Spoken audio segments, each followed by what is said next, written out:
देखो मेरे हिसाब से तो तुम्हें क्या करना चाहिए कि जब तक तुम ये सीख रहे हो, तुम एंटरप्रेन्योरशिप सीख रहे हो, तुम ये सब चीज़ों के बारे में अवेयर हो रहे हो, है ना, तुम्हें एक स्किल चूज़ करनी चाहिए जिस पे तुम डेडिकेटेडली टाइम स्पेंड कर सकते हो, 4 घंटे, 6 घंटे, 8 घंटे, 10 घंटे।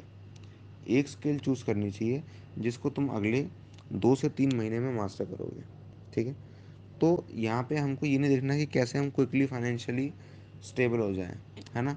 कई बार ऐसा होता है कि तुम अगर क्विकली फाइनेंशियली स्टेबल हो जाओगे तो तुम उसको लॉन्ग टाइम तक सस्टेन नहीं कर पाओगे, है ना। अभी तो तुम फाइनल होगे, देखो देखो ये बिल्कुल ज़रूरी नहीं है, ध्यान रखना कि अभी मान लो तुम 20,000 रुपये महीने कमाने लगो, ठीक है, या 30,000 रुपये महीने कमाने लगो, ठीक है, एक पर्टिकुलर काम से, सपोज वो काम है एक्स, ठीक है। तो अब उसी एक्स काम से तुम 2 साल बाद 20,000 नहीं 60,000 कमा रहे होगे, इस बात की क्या गारंटी है। वो चीज़ स्केलेबल भी तो होनी चाहिए ना, कि एटलीस्ट 1 साल बाद 2 साल बाद वो चीज़ मल्टीपल टाइम्स तुम्हारी जो इनकम है, जो कैश फ्लो है, वो मल्टीपल टाइम हो सके, है ना। अभी 20,000 है तो 2 साल बाद, 1 साल बाद 60,000 हो, 2 साल बाद हो सकता है 1 लाख, 1.5 लाख, हो सकता है 2 लाख हो, है ना। समझ रहे हो कि नहीं। तो यहाँ पे ये इंपॉर्टेंट नहीं है सिर्फ कि हम कितनी जल्दी फाइनेंशियली स्टेबल होते हैं, ये ज़्यादा इंपॉर्टेंट है कि जिस तरह से हम फाइनेंशियली स्टेबल हो रहे हैं, क्या वो एक स्टेबल वे है, क्या वो रेलिवेंट रहेगा आज के 6 महीने बाद भी, आज के 1 साल बाद भी, आज के 2 साल बाद भी, एटलीस्ट 3 साल बाद। मैं नहीं कह रहा 5 साल 10 साल तक वो चीज़ रेलिवेंट रहनी चाहिए, लेकिन एटलीस्ट 3 साल तक।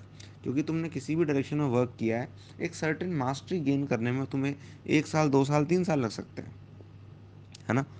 तो अगर तुम्हें सिर्फ ये करना है कि दो चार छोटी मोटी स्किल सीख के ड्रॉप शिपिंग वाले और ये सब वाले एफिलिएट मार्केटिंग वाले काम करके अगर कमाना है, तो वो तो तुम कुछ घंटे में सीख के कमा सकते हो, आज ही से शुरू कर सकते हो इनफैक्ट। क्योंकि ये तो बहुत ही ज़्यादा अनस्किल्ड वाला काम है, बहुत ही ज़्यादा अनस्किल्ड काम है ये। ठीक है। तो ऐसा कर सकते हो, लेकिन तुम्हें इससे कुछ मिलेगा नहीं, आगे जाके कुछ नहीं मिलेगा।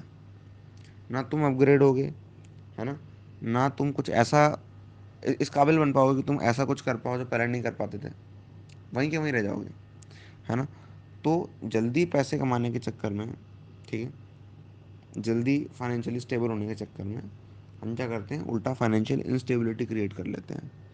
जिस चीज़ से हम आज 20,000 कमा रहे हैं, पता चला 1.5 साल बाद भी हम 20 या 25,000 पे ही अटके हुए हैं, है ना। तो चांसेस हैं इस बात के होने के। तो जो भी तुम काम कर रहे हो वो स्केलेबल है। अच्छा, वो स्केलेबल काम कैसे सेलेक्ट करें। तुम कोई भी ऐसी स्किल देखो, ऐसी स्किल जिसकी लोगों को ज़रूरत है, ठीक है, जिसके लिए वो पे करने को तैयार हैं, तुम वो स्किल बिल्डअप करो। एटलीस्ट 2 से 3 महीने स्पेंड करोगे तो एक certain level of basic skill develop होगी। कॉलेज में 4 साल लग जाते हैं तब भी उनके पास कोई ढंग की स्किल नहीं होती, ठीक है। 2 महीने में या 3 महीने में कोई स्किल को डेवलप करना कॉन्क्रीट तरीके से इज़ क्वाइट अ टास्क, ठीक है। इसमें दम लगेगा, ध्यान रखना, मजाक की बात नहीं है। तो सिर्फ फाइनेंशियली स्टेबल अगर तुम होने का एम रखते हो, है ना, और तुम उसके लिए ये है कि तुम कुछ भी कर दोगे, है ना, और कैसा भी काम करोगे और उससे ये होगा, तो लॉन्ग टर्म में तुम बहुत पछताओगे। सबसे बेस्ट क्या रहता है कि तुम कोई कॉन्क्रीट स्किल बिल्डअप करो, ऐसी स्किल जिसकी वैल्यू अगले 3 साल तक बहुत स्ट्रांग है ना। तो जब तुम ये करोगे तब कॉन्क्रीट सॉल्यूशन निकलेगा, है ना, तब वो एक्चुअल फाइनेंशियल स्टेबिलिटी कहलाएगी।